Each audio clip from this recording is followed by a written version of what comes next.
تو اللہ کے رسول کی وراثت کے لیے اہل علم کی جو تڑپ تھی، چند مثالیں میں آپ کے سامنے رکھتا ہوں. ایک مثال دیکھو، کتاب الجرح و تعدیل. کتاب الجرح و تعدیل کہاں ہے؟ کہاں ہے؟ اس کی پہلی جلد لے کر آؤ.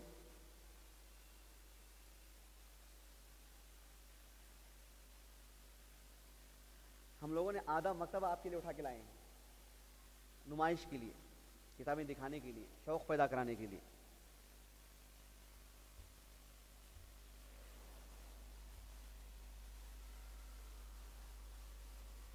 دیکھو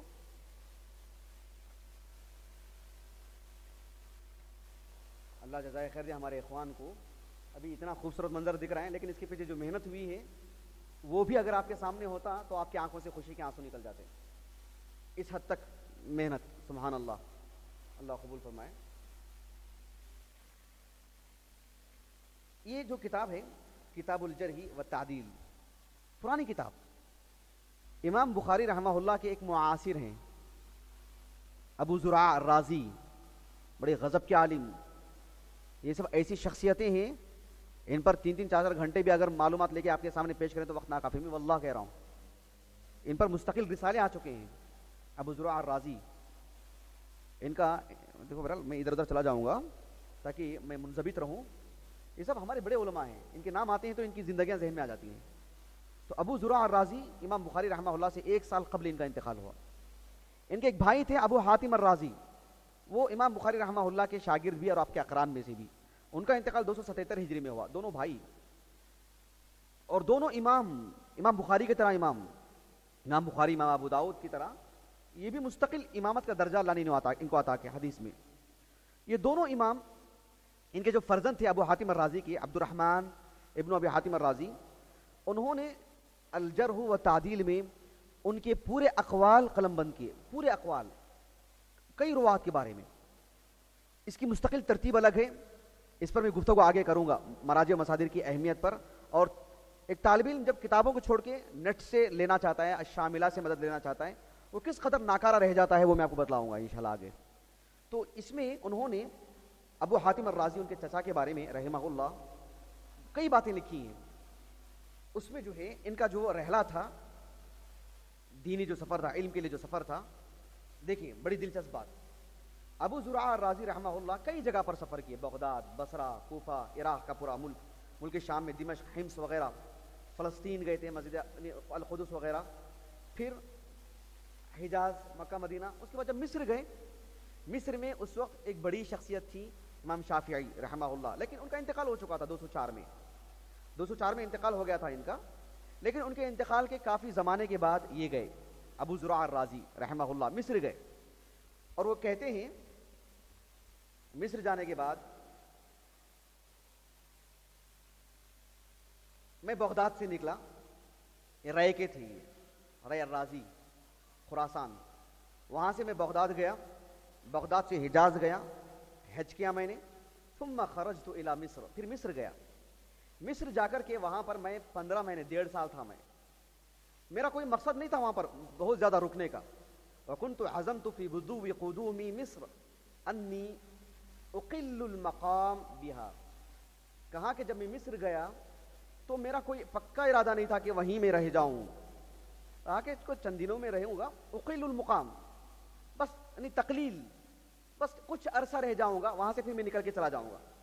فلما رأيت كثرة العلم بها وكثرة الاستفادة، جب میں دیکھا کہ یہاں علم وافر ہے اور استفادہ کی شکلیں بہت زیادہ ہیں، میں عزمت علی المقام، میں سوچا کہ نہیں مجھے یہیں رہنا ہے. اس کے بعد پھر میرا کوئی ارادہ نہیں تھا کہ امام شافعی تو نہیں ہے تو امام شافعی کی کتابیں کہاں ابھی لے کے میں سنوں، کس سے جا کے سنوں، میرا کوئی ارادہ نہیں تھا. ولم اکن عزمت علی سماع کتب الشافعی، امام شافعی کی کتابوں کو پڑھنے کا، کسی کے پاس لینے کا ایسا کوئی ارادہ نہیں تھا میرا. لیکن جب میں دیکھا ایک شخص ہے جس کے پاس امام شافعی کی کتابیں ہیں اور امام شافعی کی کتابوں کو لکھنے والا بھی بہترین قلمکار موجود ہیں، تو میرا ارادہ بڑھ گیا کہ اب تو مجھے امام شافعی کی کتابیں لینی ہی ہیں. تو پھر میں اس آدمی کے پاس گیا، الی اعرف رجل بمصر، مصر کے اس آدمی کے پاس گیا جو امام شافعی کی کتابوں کی سب سے زیادہ خبر رکھنے والا تھا. ان کے پاس گیا میں، فقبلتها منه ب80 درہما، 80 درہم کے عوض میں نے وہ کتابیں حاصل کر لیا. کتابیں دیکھ رہے ہیں آپ، یعنی کتابیں خریدا نہیں میں، ان کے پاس سے کتابیں لیا میں. کتابیں لینے کے بعد اب اس کو نسخ کرانا ہے. یعنی پرانے زمانے میں ہوتا کیا تھا، آپ دکان جاتے، دکانے کسی کے پاس گھر جاتے، کسی کے پاس امام شافعی کی کتاب ہوتی، امام شافعی کی کتاب ان کے پاس سے لیتے اس شرط پر کہ میں کسی اچھے نساخ کے پاس جا کر کے لکھوا کر کے آپ کی کتاب لوٹا دوں گا. اس کی قیمت طے ہو جاتی، یعنی 80 درہم دی آپ کی کتاب دو تاکہ جو ہے کسی سے لکھوا لوں گا میں، پھر آپ کی کتاب لوٹا دوں گا، اس کے لیے 80 درہم. سبحان اللہ، سمجھ رہے ہیں آپ وہ انداز. اور وہ گئے، جانے کے بعد جو اچھا نساخ تھا اس کے پاس جا کر کے لکھوائے. لکھوانے کے لیے پیسے نہیں. کہتے ہیں کہ میرے پاس وَكُنْتُ حَمَلْتُ مَعَ ثَوْبَيْنِ دَبِيقَيْن، دبیق ایک علاقہ ہے، معجم البلدان ایک کتاب ہے ہمارے پاس. کہاں ہے معجم البلدان؟ کہاں ہے معجم البلدان؟ وہاں ہے، دیکھیے 1 2 3 4 چوتھے خانے کی سب سے آخری کتاب معجم البلدان. اس کے بارے میں آگے بتاؤں گا، بڑی دلچسپ کتاب. تو وہ اس کتاب میں پوری عالم اسلام کے شہروں کے نام ہیں، اس کا یہ موجود ہے، اس کا جغرافیہ موجود ہے، اس کا وجہ تسمیہ موجود ہے، وہاں کون باشندے تھے، کون علماء تھے، کیا صنعت تھی، کب اچھا تھا کب خراب ہوا، کون کون حکمران تھے. بڑی تفصیل، بڑی مرجع کی کتاب ہے وہ معجم البلدان. اس میں دبیق کے بارے میں بھی لکھا ہوا ہے. کہا کہ میرے پاس دبیق جو تونس کا علاقہ تھا، یہ کہتے ہیں کہ میرے پاس 2 بہترین کپڑے تھے، بھاری کپڑے، عمدہ کپڑے اور بڑے قیمتی. وہ کپڑے میں لایا تھا، قماش ابھی سلی ہوئی نہیں تھی، وہ کپڑے میں لایا تھا تاکہ لے کے جاؤں، جا کر کے خراسان میں سلا کے پہنوں. اب میرے پاس کتابیں تو لے لیا ہوں 80 درہم دے کر کے، اب لکھوانا ہے، تو بس میرے جو کپڑے تھے جو میرے لیے سب سے عزیز تھے میں نے دے دیے کہ بھائی آپ یہ رکھ لو اور مجھے کتابیں لکھ کے دے دو. اور اس نے اس کے بعد مجھے لکھ کے دیا، اور اس پر میں کچھ 2 درہم 3 درہم آگے بھی دے دیا میں نے اس کو. یہ جنون، سمجھ رہے ہیں آپ؟ اللہ اکبر. سفر میں ہیں لوگ اپنی اس طرح کی عمدہ اشیاء بیچ کے کبھی کبھار کھانے پینے کا بندوبست کر لیتے ہیں، لیکن اللہ سبحانہ و تعالیٰ نے انہیں ایسا سلیقہ، ایسا جنون اور ایسی تڑپ کتابوں کے بارے میں دے دی تھی کہ اللہ نے آج ان کا نام باقی رکھا. دیگر کے نام اللہ نے باقی نہیں رکھے، اللہ نے ان جیسی لوگوں کے نام باقی رکھے. اللہ اکبر. تو اللہ سبحانہ و تعالیٰ نے ایسا ان کے دلوں میں یہ معاملہ رکھا تھا، یہ فکر رکھی تھی اللہ تعالیٰ نے. پھر اتنا ہی نہیں، اس کے لیے کاغذ خریدا انہوں نے، اس کے لیے سیاہی خریدی، اس کے لیے قلم خریدا، سب خرید کر کے اس کا نساخ کو دیے. مزید وہ 2 جوڑے کپڑے بھی کہ آپ مجھے امام شافعی کے کتابیں لکھ کر کے دے دو، اور امام شافعی کی کتابیں پورے اٹھا کر کے لائے. کتاب الجرح والتعدیل میں صفحہ نمبر 340، اور ان کا جو تذکرہ ہے ابو زرع الرازی کا رحمۃ اللہ علیہ. یہ ایک مثال ہمارے سامنے. ایک اور چیز دیکھیے، علماء سفر کرتے تھے. آنے والا ایک پروگرام کروں گا میں انشاءاللہ رحلات سے متعلق. علمی جو سفر ہوتا ہے، دینی جو سفر ہوتا ہے، وہ اہل علم کے نزدیک کتنا مقبول معاملہ ہوتا تھا، وہ میں آپ کو انشاءاللہ تفصیل سے بیان کروں گا باذن اللہ تعالی. ہمارے علماء بہت سفر کرتے تھے، بلکہ ان کے ثقافت میں ایک اضافی چیز ہوتی تھی.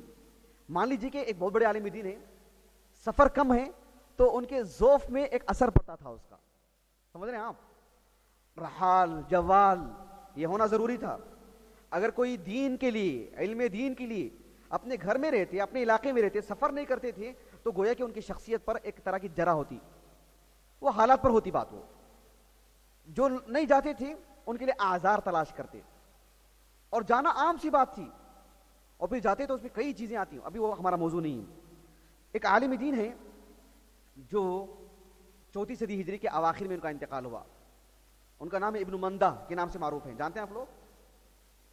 جانتے نہیں جانتے؟ ابو عبداللہ ابن مندہ رحمہ اللہ.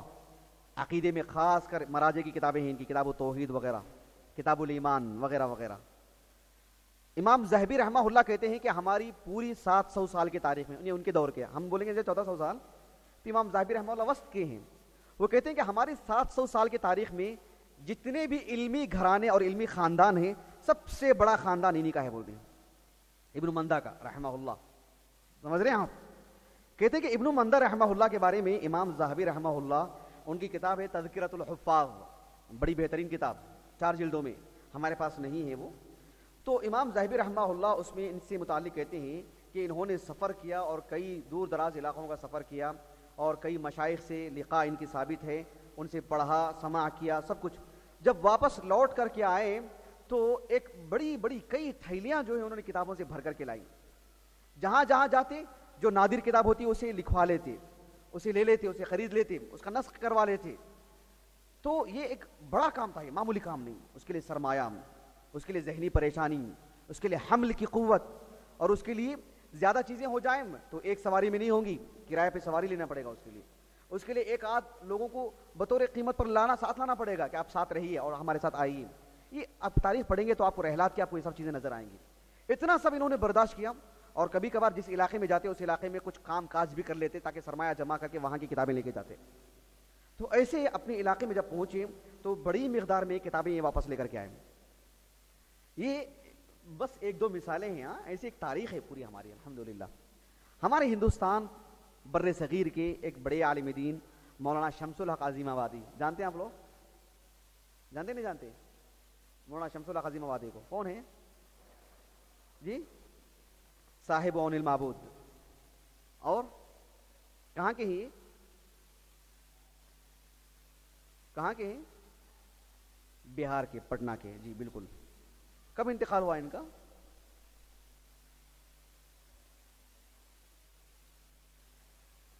یہ وہ لوگ ہیں جنہوں نے ہمیں دین سکھایا، ہمارے استاذ، ہمارے روحانی باپ. 733 ہجری، وہ ابن جماعہ کا رحمہ اللہ، ابن جماعہ، وہ 733. یہ 1911 کو ان کا انتقال ہوا. 1857 میں پیدا ہوئے، 1911 ان کا سن وفات ہے. بہت بڑے عالم دین، عظیم محدث. عون المعبود 1200 سال کی تاریخ میں اللہ تعالیٰ نے عون المعبود کو وہ قبولیت عطا کی، وہ درجہ عطا کیا. ماشاءاللہ عون المعبود یہاں رکھی ہوئی ہے، وہاں درمیان میں رکھی ہوئی، دیکھیے. صحیح مسلم کے بعد میں، صحیح مسلم کی شرح کے بعد میں عون المعبود. بڑے عظیم عالم دین. ان کے فتاوے بھی ہیں فارسی زبان میں، عربی زبان میں. اور صرف عون المعبود ایک ہی تصنیف نہیں ہے ان کی، بڑے کارنامے ہیں ان کے، ہم جانتے ہیں صرف عون المعبود. ان کے بارے میں جو مجھے بتانا ہے وہ یہ کہ ایک عالم دین ہیں، بہاری کے ہیں، لیکن فی الحال مکے میں رہتے ہیں، اور مکے میں رہتے ہوئے عرب دنیا کے اندر بڑی قبولیت حاصل کی، بہت مقبول بنے. اللہ انہیں اور قبولیت عطا کرے. علمی ذوق اللہ نے خوب بھر کے دیا ان کو. شیخ عزیر شمس، نام سنے آپ لوگ؟ شیخ عزیر شمس کو جانتے ہیں؟ بہترین محقق ماشاءاللہ. تو انہوں نے ان کی زندگی کے بارے میں بہت اچھے سے لکھا ہے. دیکھو یہاں پر،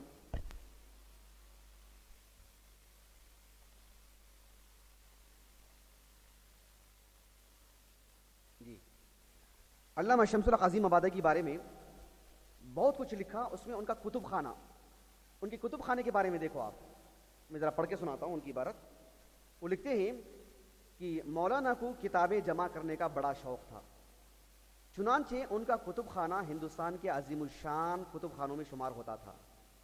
یہ مختلف فنون کی مطبوعہ اور غیر مطبوعہ کتابوں پر مشتمل تھا. فن حدیث کے اتنے عمدہ ذخیرے سے اس وقت کے اکثر کتب خانے خالی تھے. یعنی عام کتبیں بہت تھیں، لیکن فن حدیث کی کتابیں ان کے پاس تھیں، دوسروں کے پاس نہیں تھیں. اس کتب خانے میں مخطوطات اور نادر و نایاب کتابوں کا اتنا بڑا ذخیرہ اکٹھا ہو گیا تھا جو یورپ کے بعض بڑے بڑے کتب خانوں میں بھی نہیں پایا جاتا تھا. وہاں بھی کیسے پایا گیا؟ چوری کر کے لے کے گئے تھے. ہاں جی، ان کی محنت نہیں تھی وہ. اب دیکھو یہاں پر بنارس کے ٹاؤن ہال، بنگلور کا نہیں، بنارس کا، بنارس کے ٹاؤن ہال میں 14 اپریل 1906 عیسوی کو ندوۃ العلماء کے زیر اہتمام جن نادر و نایاب کتابوں کی نمائش کی گئی تھی، ان میں فن حدیث کی بعض نہایت اہم قدیم اور نایاب کتابیں علامہ شمس الحق عظیم آبادی ہی کے کتب خانے سے آئی تھیں. بڑا میلہ لگا تھا کتابوں کا نمائش کے لیے، اس طرح سے تاکہ نادر و نایاب کتابیں اکٹھی ہو جائیں. اس میں حدیث کی ایک دم نادر کتابیں آپ کے کتب خانے سے تھیں. ان میں سے 6 کتابوں کے نام یہاں لکھے ہوئے ہیں.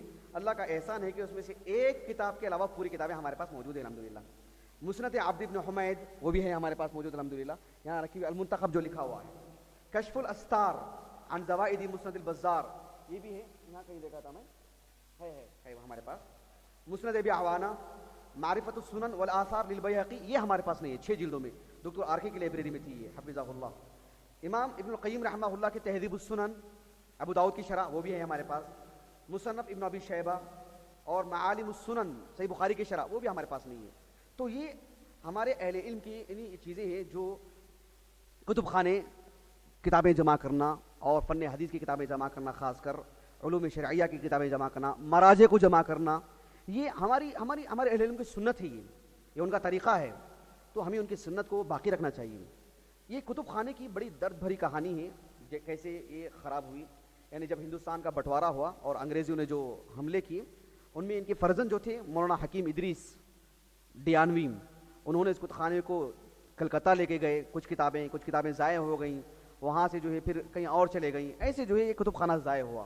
تو مولانا شمس عزیر حفظہ اللہ لکھتے ہیں کہ اتنا عظیم الشان مکتبہ ایسے جو ہے لوگوں کے ہاتھوں میں چلا گیا، انگریزوں نے اسے آدھا خراب کیا، نااہل لوگوں نے اسے کچھ خراب کیا۔ خدا بخش جو لائبریری ہے بہار کی، معلوم ہے آپ کو، امیجز میں دیکھ لے سکتے ہیں آپ نیٹ پہ جا کر کے، اس میں بھی ان کا کافی بڑا کتب خانہ آج بھی موجود ہے، اور ایک بڑا حصہ انہی کے کتب خانوں پر مشتمل ہے۔ آپ کبھی جانا ہو تو دیکھ سکتے ہیں انشاءاللہ۔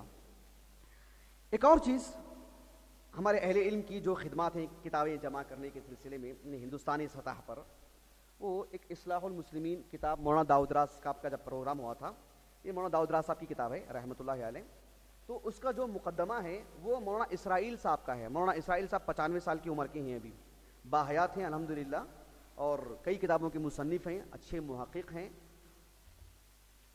حدیثوں کی سند دیتے ہیں مولانا ظہیر الدین صاحب کی طرح۔